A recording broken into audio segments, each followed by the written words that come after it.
Con nosotros, el doctor Carlos Sánchez Berzaín, vía Zoom.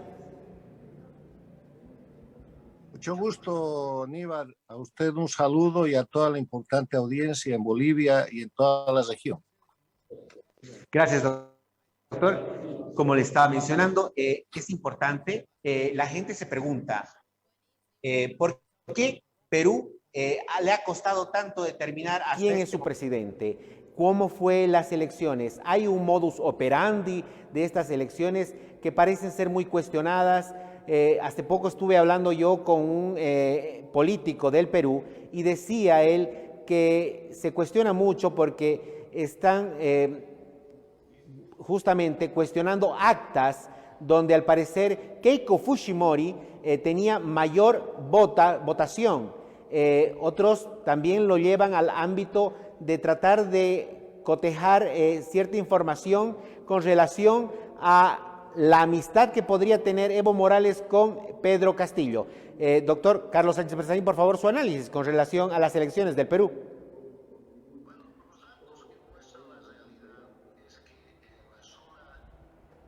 Sur del Perú, en la frontera con Bolivia, en toda la zona del lago Titicaca, la zona de Puno, Juliaca, casi hasta Arequipa, hay una referencia de votación donde el candidato Castillo presenta unas ánforas prácticamente llenadas al completo para él. Casi la totalidad de votos, hay una cantidad de observaciones sobre delegados de mesa y se repite mucho el proceso de lo que hemos visto en el trópico de Cochabamba, en la zona del Chapare, en la zona del Altiplano controlada por el partido de Evo Morales en Bolivia. Entonces, tomando en cuenta que en el Perú se reproduce la confrontación entre el castrochavismo que está representado por el candidato Pedro Castillo y el sostenimiento de la democracia que tiene en este caso como representante a la candidata Keiko Fujimori, hay un conteo de votos que es muy estrecho. Aparece ganando con cerca de 40,000 votos el candidato Castillo, pero hay impugnaciones por aproximadamente 400,000 votos. Y son impugnaciones que tienen que ver con pruebas, hechos probados de fraude electoral. Entonces, lo que corresponde aquí, más allá de lo que son los hechos y las sospechas, es que el órgano electoral del Perú tenga la idoneidad de llevar adelante un cómputo que permita transparencia. Se han visto en la televisión y se han visto en los medios de prensa peruanos una serie de hechos relativos a falsificación de firmas de la gente encargada de certificar las actas, alteración de actas, alteración de resultados en las actas. Y este hecho que le digo que curiosamente en la frontera con el Perú y Bolivia han repetido el sistema de fraude electoral, de hecho, que ejecuta en Bolivia Evo Morales desde hace mucho tiempo. Entonces, ese es el problema del Perú. El problema del Perú es que tiene que definir entre darle el mandato presidencial a un candidato castrochavista abiertamente sostenido por Evo Morales, por el dictador Maduro, por Ortega y por los Castro Díaz-Canel de Cuba, que además él reivindica, y el rescate de la democracia o el sostenimiento de la democracia en un país que ha ofrecido resultados extraordinarios en lo económico y en lo que es el crecimiento a toda su sociedad. Doctor, usted ha mencionado estas cosas que caracterizan al Pedro Castillo, al candidato Pedro Castillo. Nexos tal vez con lo que es el castrochavismo, como usted lo manifiesta.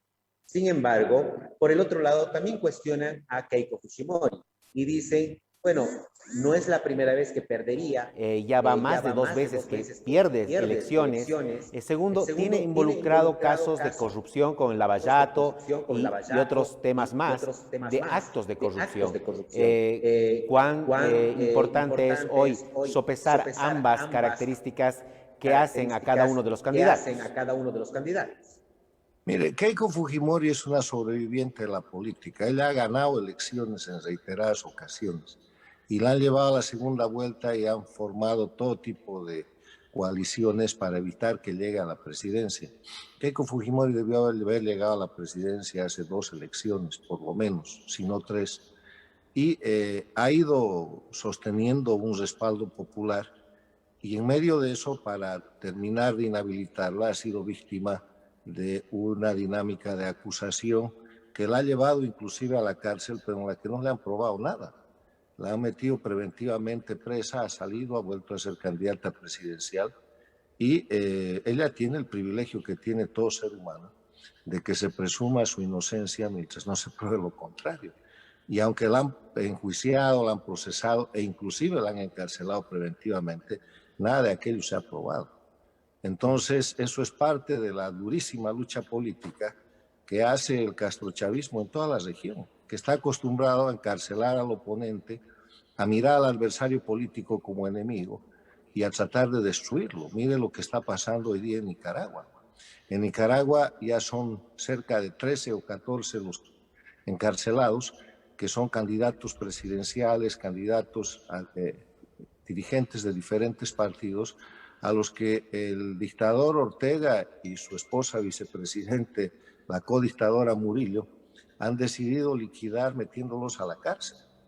Y además de los 125 presos políticos que tenía hasta hace 10 o 15 días certificados por una serie de organismos internacionales, ahora han agregado unas decenas más de presos políticos que son precisamente los precandidatos presidenciales, con lo cual Ortega creerá que puede llevar adelante una elección en noviembre, repitiendo el mecanismo de las dictaduras electoralistas de Venezuela, de Cuba, de Bolivia, la propia Nicaragua, donde el ciudadano es llevado a las ánforas, vota, pero no elige, y el dictador termina prorrogándose. Estamos viviendo en Nicaragua el ejemplo de lo que hizo el 2019 Evo Morales con el tremendo fraude electoral, solo que en la vía preparatoria el dictador de Nicaragua ha decidido encarcelar sin ningún motivo, los está acusando de traición a la patria, de entrega a potencia extranjera, de lavado de dinero por recibir fondos de organismos internacionales para sostener la democracia en Nicaragua, y está llevando adelante una verdadera cacería, persecución política que caracteriza al castrochavismo. Los 4 países bajo dictaduras del castrochavismo de hoy día, Cuba, Venezuela, Nicaragua y Bolivia, tienen presos políticos. Se han certificado más de 140 presos políticos en Cuba, más de 345 presos políticos en Venezuela, 125 presos políticos más la cantidad de presos políticos que ahora ha tomado en Nicaragua, y en Bolivia hay decenas de presos políticos, siendo la más significativa la expresidenta Áñez, pero hay exministros, hay miembros del alto mando militar y policial, hay estudiantes, hay líderes cívicos que salieron a defender su barrio cuando las hordas del masismo querían sostener en el gobierno el fraude electoral que Evo Morales había cometido en octubre del año 2019. Entonces, en esa dinámica, lo que estamos viendo en el Perú es la misma lucha. Es la lucha entre la libertad y la democracia versus el intento del castrochavismo de tomar el Perú con fraude electoral y con todo tipo de campañas de asesinato de la reputación del adversario, que en este caso es la señora Keiko Fujimori. Doctor, permítame, ¿qué tan creíble es la institucionalidad en el Perú? ¿Qué tan creíble es el sistema electoral en el Perú? ¿Cuándo se podría ya tener datos más certeros sobre quién es en realidad ya el presidente del Perú? Pero sobre todo, Rafael Correa ha terminado saliendo en sus redes sociales diciendo que con las elecciones del Perú, el Grupo de Lima se queda sin Lima. Bueno, el tema es que, mire, ¿quién habla? Correa, condenado a 8 años de cárcel en el Ecuador por delitos probados, con sentencia ejecutoriada y con una cantidad de procesos más en un gobierno democrático, en un sistema donde hay derecho de defensa, donde hay jueces imparciales, donde hay presunción de inocencia y donde está vigente el Estado de Derecho, como es el Ecuador.